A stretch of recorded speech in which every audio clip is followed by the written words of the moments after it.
All right, so moving on to moving on to something completely different. Uh, Artemis was supposed to be launching today. I was gonna be looking towards the skies. Sorry.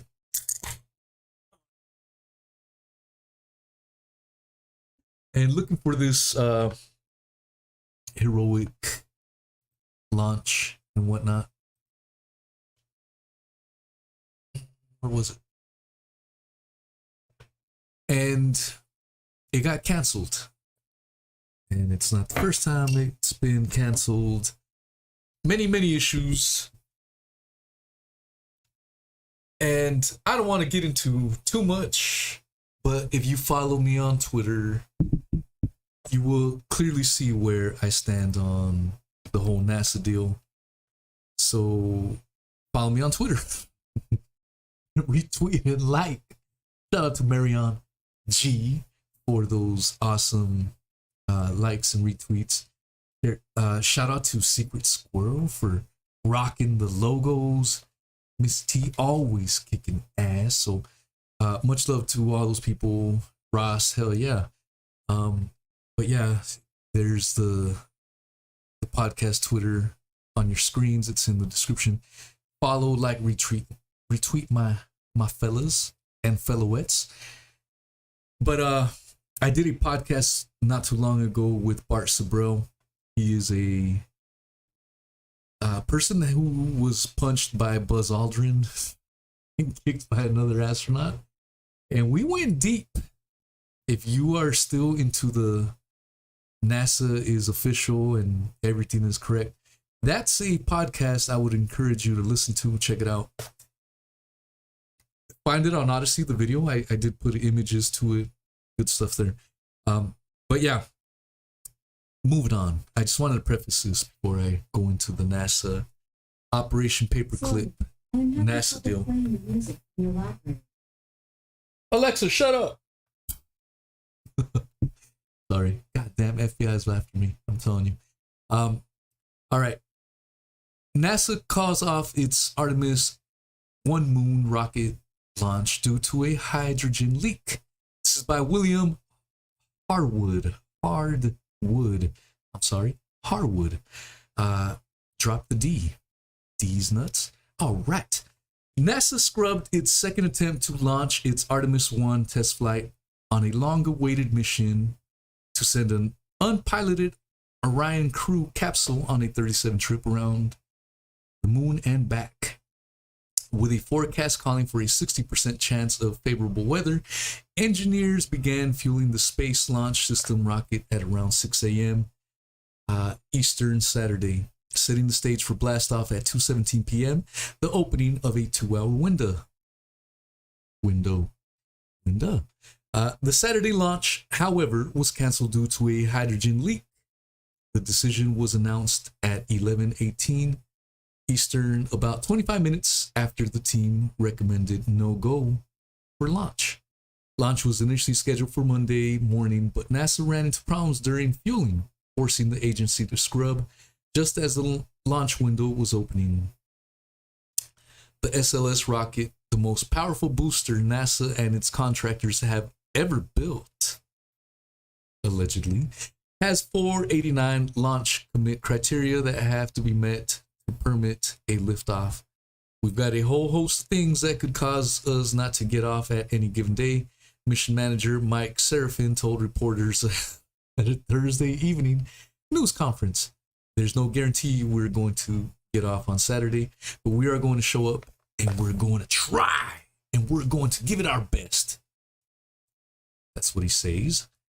All right. So, yeah, there we go. Read more on that, but I think we're okay. Are you okay?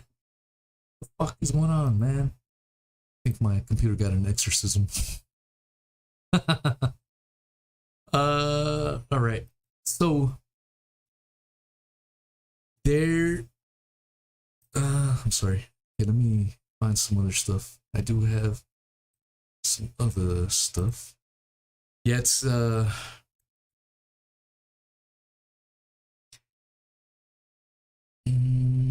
this article here. Okay.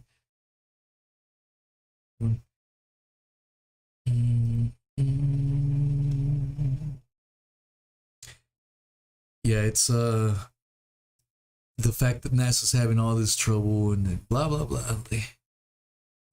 It just becomes comical, and it's funny. I'm seeing some people saying, "Oh man, this is just embarrassing." No, it's not embarrassing. It's hilarious when you really look into the history of it. Operation Paperclip. You look at everything else. The whole thing is comical. So, all right, let me. Here's another interesting article. I don't know if you caught it, but it's hasn't been out too long and kind of under the radar, so I'll share it. Yeah.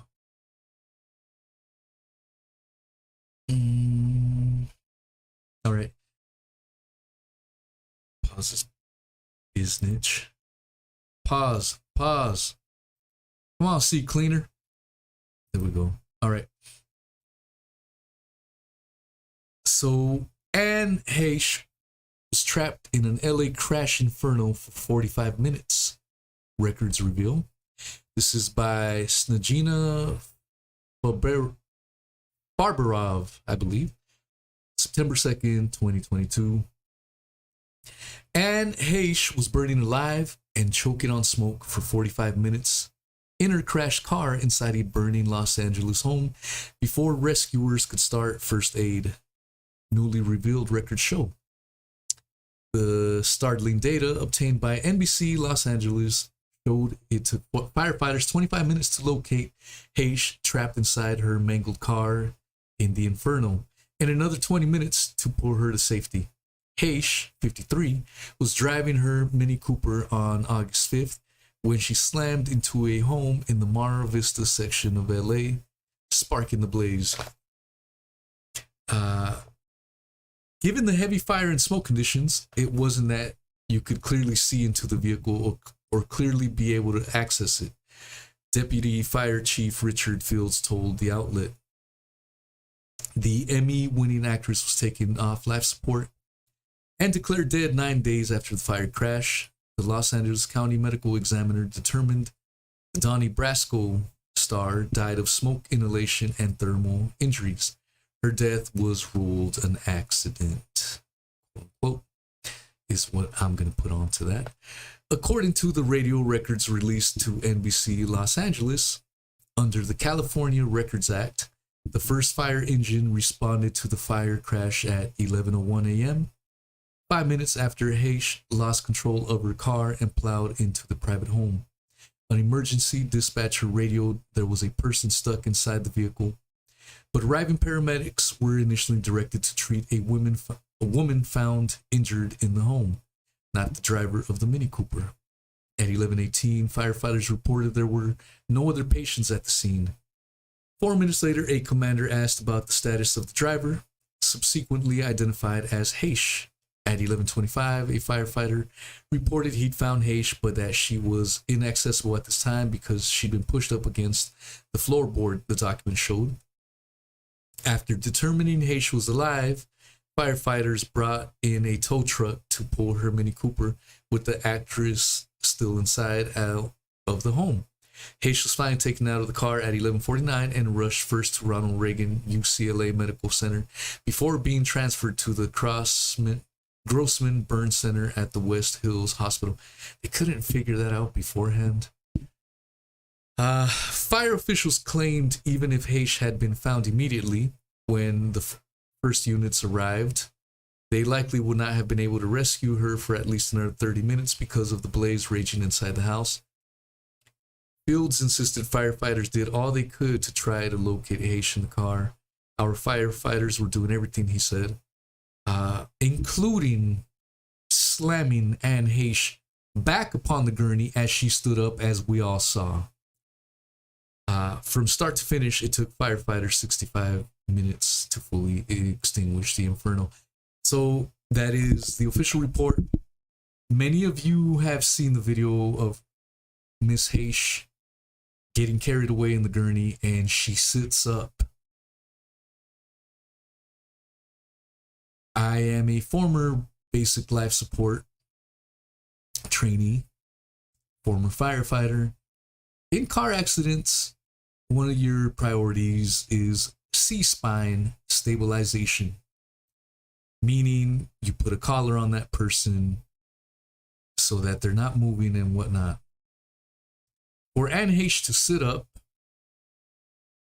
and slammed back down, these quote-unquote firefighters, because I don't know if they were or not, this is what we're being told, is very troubling and raises many other questions, which unfortunately I can't get to on this platform. I did touch on it on Odysee, on the Odysee version last week, so if you're interested, check that conversation. It was a great conversation. I had Corey and Freddie jump in there. But yeah, that's fresh news there, if you will. And sorry, I thought I had my all my articles ready, so give me 1 second. Plans changed.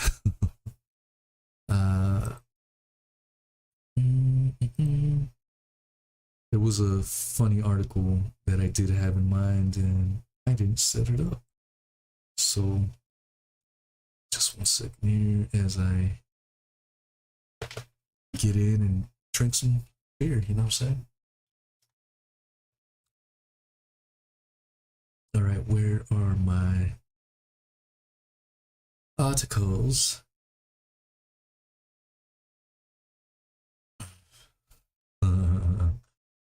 And supposedly the backdrop that we saw on Biden while I looked for this article was added in by CNN. They tinted it, but that's kind of goddamn weird. You know what it says?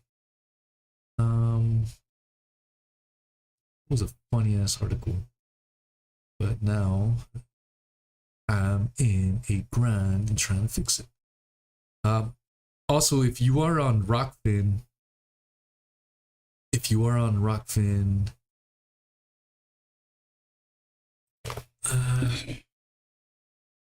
and you're paying the premium, I'm gonna be on Forbidden Knowledge News in 7 o'clock my time, so whatever time it is in the UK, 7 o'clock for me is about 2.5 hours. So if you are doing that, obviously subscribe to me first, and then yeah, but then check that out, because shit, where is it?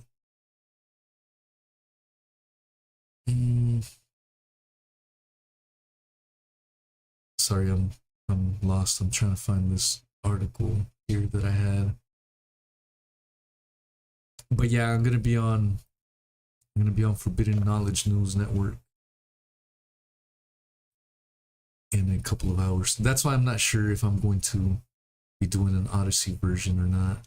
But yet, we'll find out.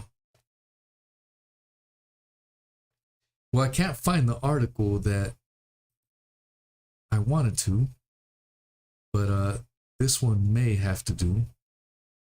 It's a funny one, kind of.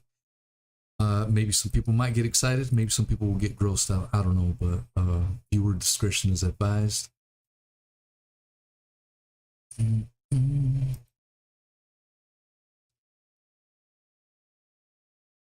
my goddamn article. Goddamn. Sorry. What happened here?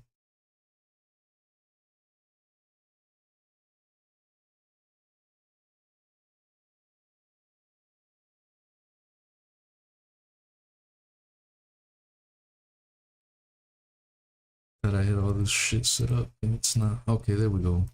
Here we go. All right. New Yorkers barely flinch as a naked man strolls through a subway station. This is from August 11th.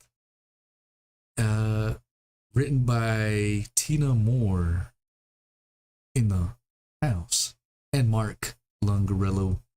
All right, the butt cheeks have been censored, but we'll just get right through it.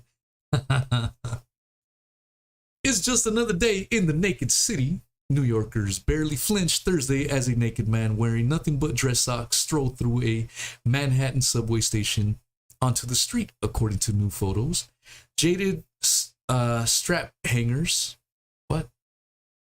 seemed unsurprised at seeing the apparently disturbed man as he sauntered out a number 6 train car and onto the City Hall subway station platform at about 9 a.m. Some didn't even look up from their phones, while others glanced at the NSFW scene and gave little reaction, either oblivious to what was happening or taking the old-fashioned New York approach by minding their own business. The New Yorkers are a different breed, I will say that. The man walked out of the station and marched right up with his birthday suit towards one police plaza where a uniformed officer was calling for help and casting his eyes away. You nasty, Charles.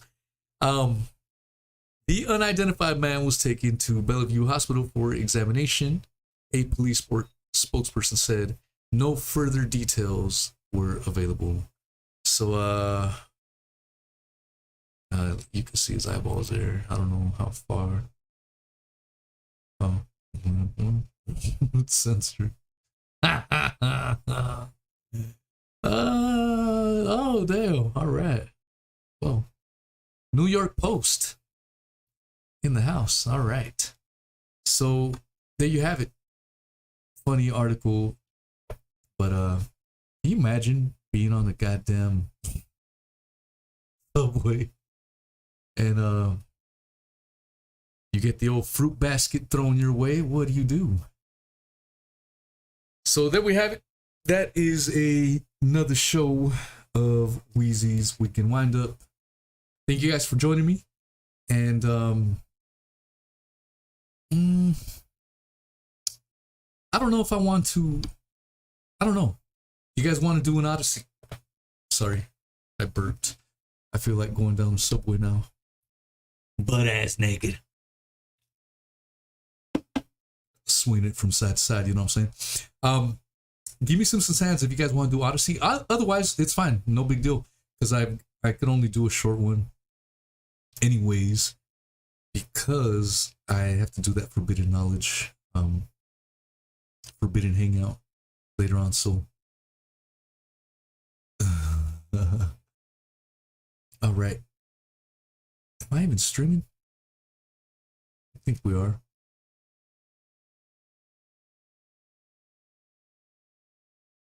All right.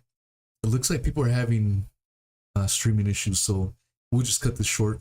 Thank you guys.